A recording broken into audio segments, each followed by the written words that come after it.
This video is brought to you by Craven's Comic Books and Collectibles. Check out their weekly live show, auction, and sale at facebook.com/Craven's Comics every Sunday night at 9 p.m. Eastern. And you can check out their inventory at cravenscomics.com. Craven's Comics, for the comics you crave. Welcome to the program, Andrew Phung. Hey, Andrew, James, thank you so much for having me. Well, thank you for coming on, Andrew. Big fans, love Jazz Kimchi on Kim's Convenience. Really happy that you got this new show, Run the Burbs, which you, of course, were the creator of. You star in it, and you are the one of the co-executive producers. Tell us about the show and how it all came together. Run the Burbs is a sitcom about a family living their best life in the suburbs. And I grew up in the burbs, and I always felt like my upbringing was still filled with energy and color and like fun, quirky neighbors and stories. And I always feel like the burbs are portrayed as this like dull and mundane kind of place. And so while working on Kim's Convenience, I always wondered, I'm like, what if what happens when Kimchi, Jung, and Janet have kids, And so we've seen the immigrant experience from the lens of the older immigrant generation coming to the country, making something out of nothing. And that's a story that like we relate to, we know, we love, we want to see more of. But like, what happens to the next generation? So I really got the idea of being a dad in the burbs because, I'm a dad, and like I'd be out in Toronto, with my kids, and people be like, damn, Kimchi got kids. I'm like, yeah. And so we made this show about, it's a throwback to old school family sitcoms, but it's updated with modern family values. And it's with an South Asian family. But the story isn't about them being Asian. That's part of their culture and heritage. But like one of my favorite things is when people watch the show, it's like, it's relatable to all families. I'm like, yeah, it's relatable to all families because that's kind of the goal in storytelling, right? And so we try to make things relatable. Like our very first cold open in the episode 1 is the hatch opens up in the minivan and they look at each other and they say, one trip. And the family fights in war to get all the bags up with one trip. But like that's like suburbs, like when you do that Costco run. Yeah, James, you know what I'm talking about. I do it. Candace, every time, my wife she's always like, why? I'm like, just give me the bags. Give me all the bags. And I take all of them into my two hands, and that's it. The only thing I can't pick up at that point is usually like a case of pop or some potatoes. And that's why I was watching it, that cold open, I was sitting there, I'm like, yep. Our hands will bleed before we give in, right? So I've come in with the hand frozen like this. I can't open it. Yeah. What you don't know, though, is that if Green can't get that case of pop or potatoes in with the haul, they stay in the car. There is countless cases of pop and bags of potatoes in his trunk. It's terrible. It's terrible. Hey, man, cold storage. It works in the wintertime, not so much in the summer. No, the summer. Yeah. Don't ask him for a pop. Although I got one piece of shit. Oh, that's man. it. I got to say though, Andrew, when the open ends and you just come back out and you're like, one trip, baby, and I'm like, yeah, I feel like doing that sometimes. I'm like, you seeing this? You seeing this? Yeah. Like, who can't relate to that? Yeah, and that's in episode 2, our cold open is registering kids for camp. Oh. And to me, that's like, Hackers. You set it up like a scene from Hackers. They got 9 tabs going, they got 9 devices going, and we're just trying to get in. So we're trying to find relatability from really simple family moments. And it's a young family living their life. And I know this is weird to say, but like one of my favorite comments in the show is people saying it's really refreshing seeing a family who love each other. We often meet this family that's fractured or broken, and I'm not denying that exists, right?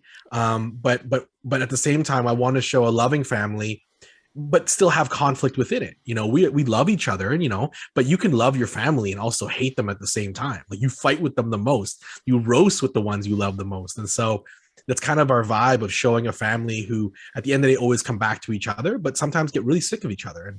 And, I just wanted a kind of a positive look at parenting, so. Yeah. And you give a very normal depiction of life and how people relate.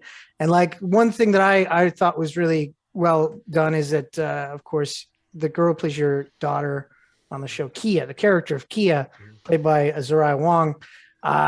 Kia is a lesbian, and it's not treated as like this big, like, oh, got to find myself thing. It's like, no, she's just a kid who knows what she knows her sexuality, and that's it. And it's not like we're not creating after school specials about it. We're normalizing it, which I think is great. Yeah. And I think even within that, like, I don't even think she knows right her orientation. She's like still discovering it. And I think that's the idea of like when you're a young queer person trying to figure out like who you are. And I think as modern parents, like this generation of parents will have such different conversations with their kids, and there's such a more understanding. And what I love is like my kids, when we're at school and we talk about what they learn, they're so much more inclusive. They're so much more understanding. My son came home and they had made red Lunar New Year envelopes in class. And I'm like, Nico, did they did this at school? And they're like, yeah, my whole class made them. And we learned about Lunar New Year. They're learning about holidays and traditions. And I think that just creates such more like resilient and emotionally intelligent kids. And so we just felt like we've seen the story where someone comes out and it's a big thing, but like, what if we flip it the other way? Like out in the writer's room for us, it was like Andrew, the character, Andrew Phung, who I play, would take this as an opportunity to go overboard. Like he would try to like, oh, like, okay, you're queer. I have 100 questions. I want to help you. I want to figure it out. Who's your crush? What's going on? And so it's like, it's just kind of spinning it the other way. And it's really fun. And we also made the show during a time where like a show like Ted Lasso was finding an audience, and it's an indicator of like positivity. So we really leaned into it because we had a really positive show from the beginning. And there were times where like, do we need more conflict? Do we need to make people fight? And we're like, no, we need to find conflict in really simple terms. And we want the conflict to be the wants and desires of the characters, as opposed to people kind of always taking things away from the characters. So yeah, it's really fun exploring these people. Yeah, well, it's kind of like a mission objectives sort of thing, as opposed to things button up against. I was going to say about the friend, like there was the one conflict in the episode between your character and his best friend. Yeah. And and about hanging out together, and then because you want to go to the pool house. Yeah. Right. And then it's like he shows up and realizes that you were ghosting him essentially. And I'm like, I have lived this. This is exactly how me and my friends like deal with each other sometimes. It's like, yo, man, I cannot come out today. Oh no. Yeah. I'm feeling, and then you show up and you're like, oh shit. Yeah. I feel terrible now. Yeah. And Andrew does it over a pool because there's a heat wave. And so when you're out in Toronto in Canada, when it hits like 35 degrees, man, when you live in the burbs, the house with the pool on your block is king and queen every time. So it's like, I think it was so easy to find a bit of suburbia and put it into the show and make it relatable, because at the end of the day, like when you mentioned Kim's Convenience, and thank you so much for being a fan of that show, the biggest thing that hooked you in was the characters. Like you kind of didn't care as long as you knew you get to hang out with Appa and Amma and Janet and Jung and Kimchi and Shannon every week. And so having been on such a successful sitcom and seeing what worked, I was like, okay, we're not making Kim's Convenience again, but like, what are we making? We want to make a show with like characters that you could relate to in any way. And, one of my favorites is after you watch the first 4 episodes, someone commented, they're like, I don't know if this was intentional, but the fact that Hudson and Andrew are best friends and neighbors and they're full-figured men makes me feel seen in the world. And I'm like, yes, because sometimes I see dads on TV and I'm like, that's not real. Like, there's no way that dad is in that shape, because a dad going through life, there's no time to work out. Like, we got to embrace the dad bods. And so I think there was such intentionality behind everything we did culturally, with characters, with storylines. So I'm just so excited for audience to see what we do this season, because like these characters are really lovable, and all the performers bring so much charm and energy to the role. Well, we got an email in. From Joan P, who says, "Hey all, Kim's Convenience was genius. Loved it. I have," and then speaking about the whole bringing the stuff from the car, the groceries. Joan says, "I have that issue with the 30 tons of Mr. Green's tasty meats that we buy and bring in." not. It's amazing you found the last batch of Mr. Green's Tasty Meats out there. Honestly, I'm surprised they haven't expired yet. That's pretty much it's a special aging process that I do. That's what it is. There we go. Yeah. And then finally, Joan finishes off with, "Hey, was Andrew sick with COVID? I'm hoping that he's feeling better now. Love the geeks." Were you? That wasn't me. That was Paul. Oh, okay. Paul joined my IG live maybe a month ago and commented with it, but he's doing well. Paul is, he's he's an advocate for doing all the right things to support health. And I actually, in our household, we haven't had it come through yet, knock on wood. But we've been really diligent, and it's a great segue to filming a show in COVID. We filmed the last season of Kim's Convenience, season 5. And we filmed this season of Run the Burbs, the first season, in COVID. And it's it's already a task. It's already a mountain to climb, making a TV show.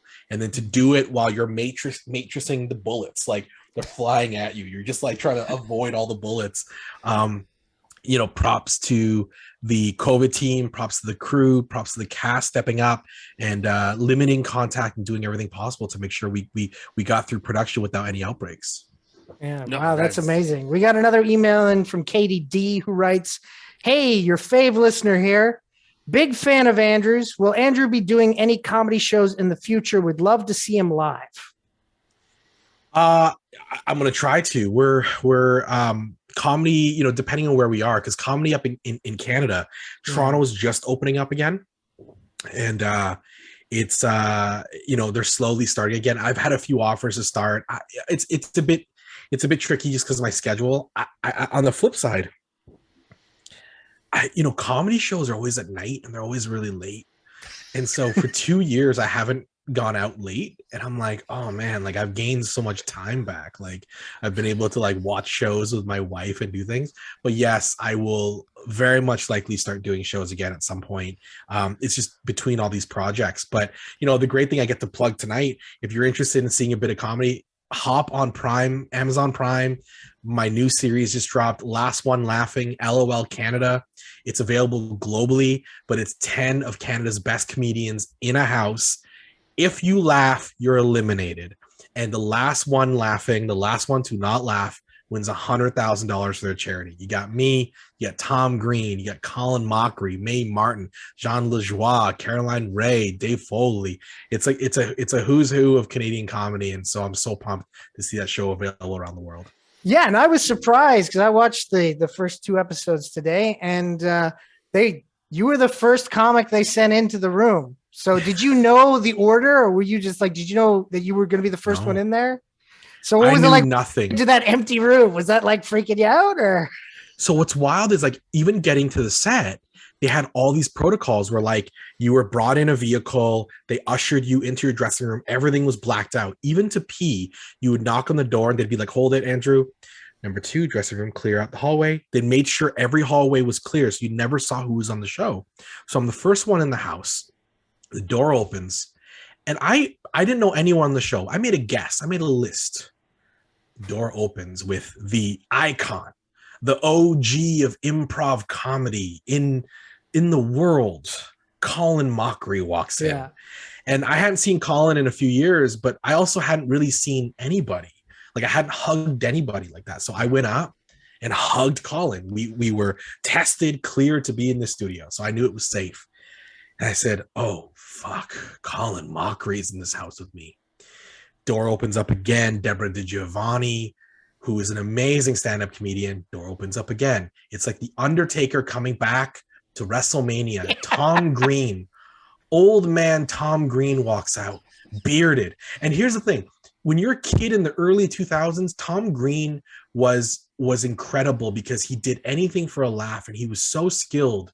Now he's mature, he has all this experience, but with the beard, he's just he's at a new level, And so, And he makes a delicious cheese sandwich on top of that. So. delicious cheese sandwich. But Tom, like that's Tom's repertoire. Like Tom's thing is like he can do the big characters, but he'll also do that weird, silly thing that will break you.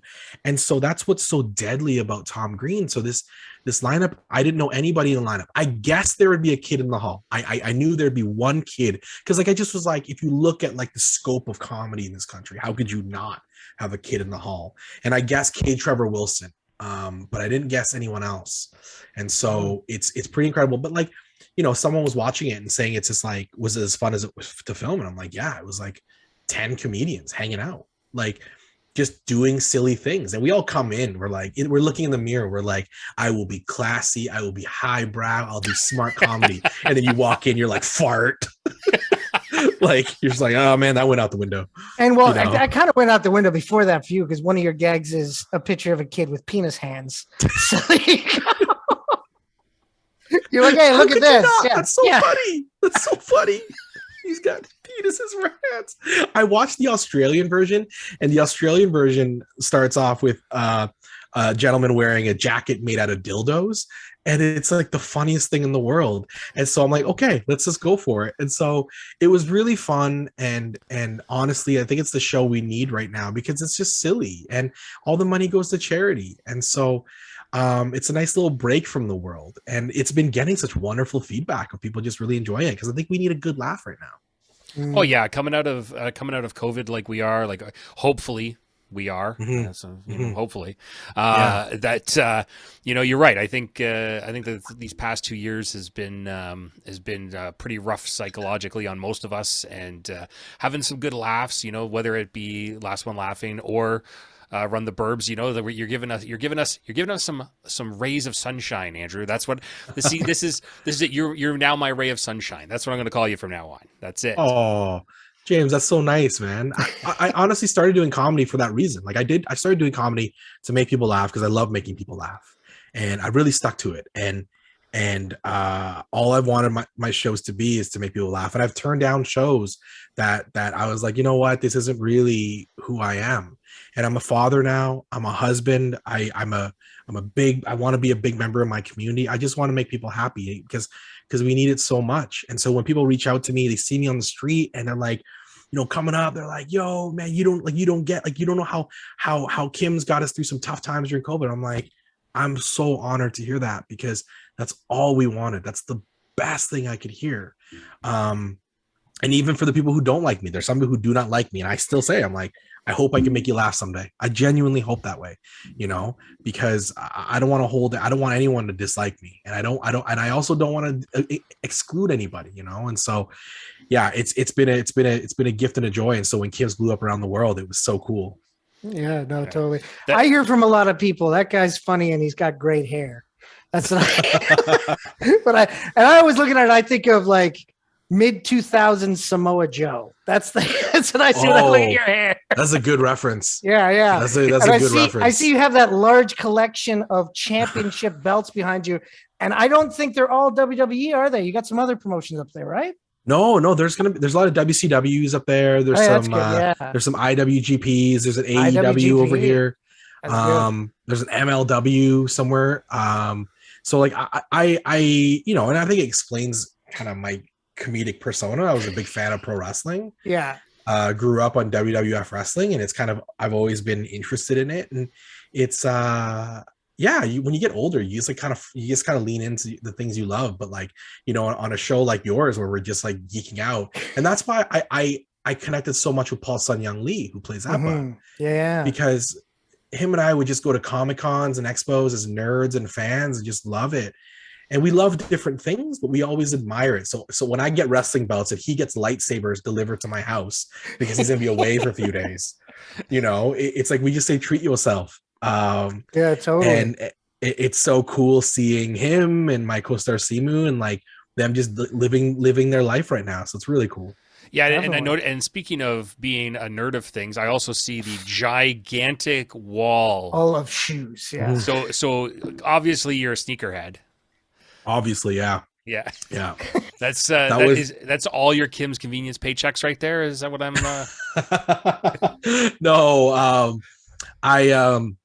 this is real stuff here. I sometimes like just take like I used to take random MCing gigs because like my background was in corporate MCing. Oh, okay. And so I would like just take a gig. I'm like, if I take this, I'll treat myself with this pair of sneakers. Nice. And so, but it's kind of, it's accumulated over the years, but it's really like whenever I travel, I try to get a pair of shoes wherever I go or that kind of stuff. I've never drank alcohol. I don't have any vices. And so I always put money into sneakers, and this is like years and years of collecting things. And so I also try to trade upward a lot. Like I'll like buy a shoe, flip it for like, it'll gain some money and I'll flip it. So I have like, I'm trying to be very conscious with it. But also it's really cool to keep your shoes from the projects you do. So that's been really cool. That's a new thing over the years, keeping shoes from projects I've done. Because that's cool. Now, yeah. Totally, man. That's pretty awesome. Of course, really love all the work that you've been doing, man. Looking forward to see how far you go in LOL, in Laughing Out Loud Canada. Of course, I going back to that for a second. So was the sax move and improv? Was it just like, oh, you saw an instrument and go for it? So when COVID hit, about a month in, I was, we were all losing our minds, right? Like, yeah, like we all started 9 podcasts, like we all do something, right? yeah. So, I bought a saxophone because I played sax in junior high, and I said I always wanted to go back to it. So shout out to my grade 7 music teacher, Miss Fior, who I reconnected with recently. Very cool story. I reconnected with her, and so when they were talking about bits, I said, well, I'm a really terrible saxophone player. And so everyone in the house came in with a few bits and a few things they brought in, like, like props and things like that. Mine was a saxophone because I felt like I knew there was going to be a band. And I felt like the idea of me riffing with the band would be just so ridiculous. Yeah. And so when Tom was doing his like set, it just was crushing the spirit in the room. So you felt the energy just die. And I was like, this is it.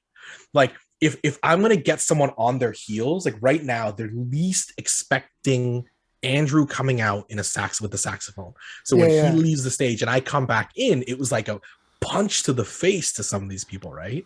Totally. So bit of improv. You almost timing. got Deborah. You definitely almost got Deborah on that. Yeah. But you said when you went there, like all the different, because you didn't know which comedians are going to be that, surprised you and Poppy. Of course, watching it, I know which comedians are coming out. The thing that popped me watching it was Orrin Isaacs, seeing him in the corner slapping that bass. Deep cut. Yo, man, that's a deep cut, man.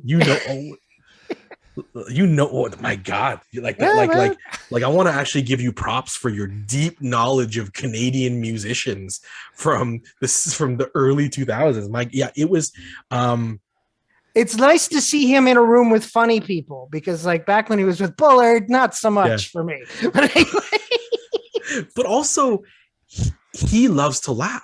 Yeah. And so sometimes I'd see him in the corner with the band laughing, and I'm like, fuck, that's what makes it worse.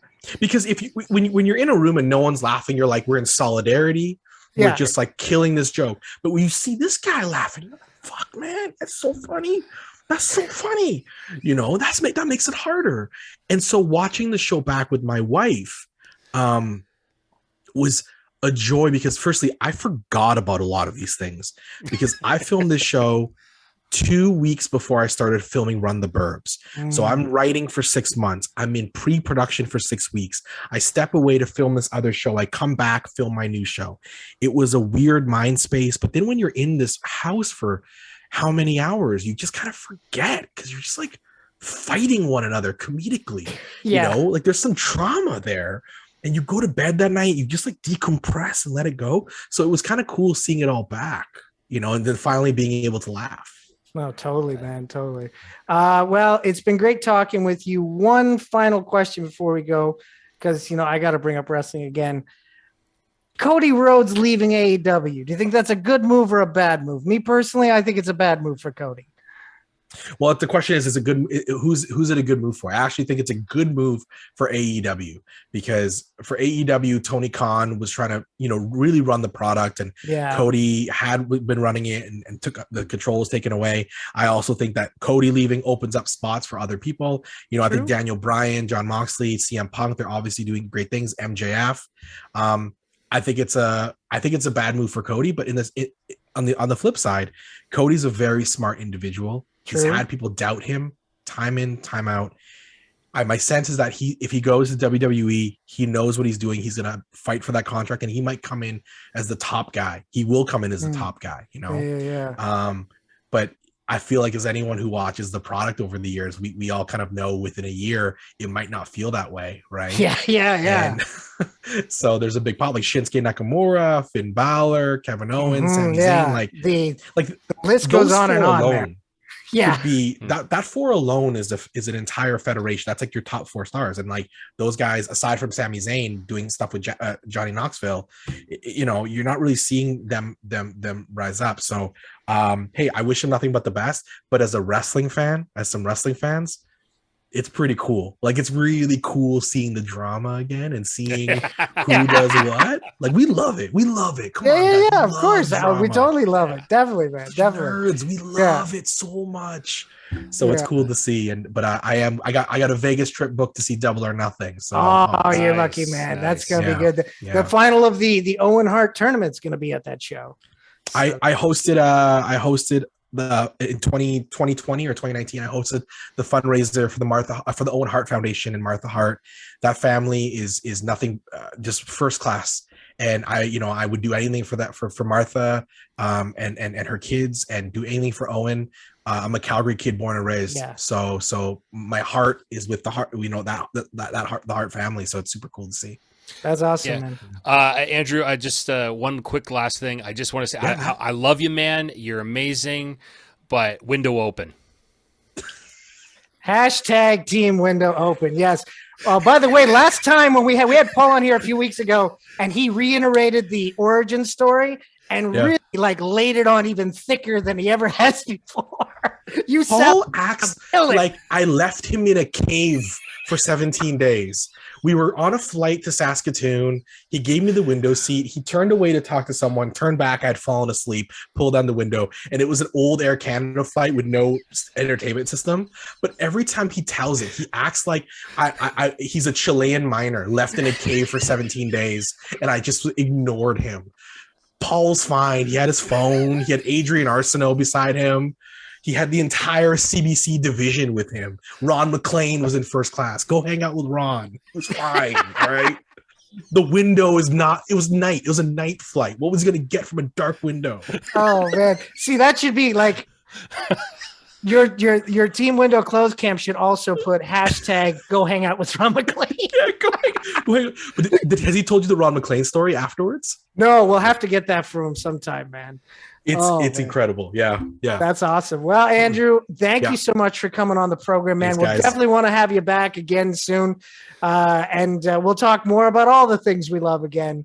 But thank you so much for coming on, man. Have a great night. Enjoy, guys. Have a great night. Thanks, Peace. Andrew.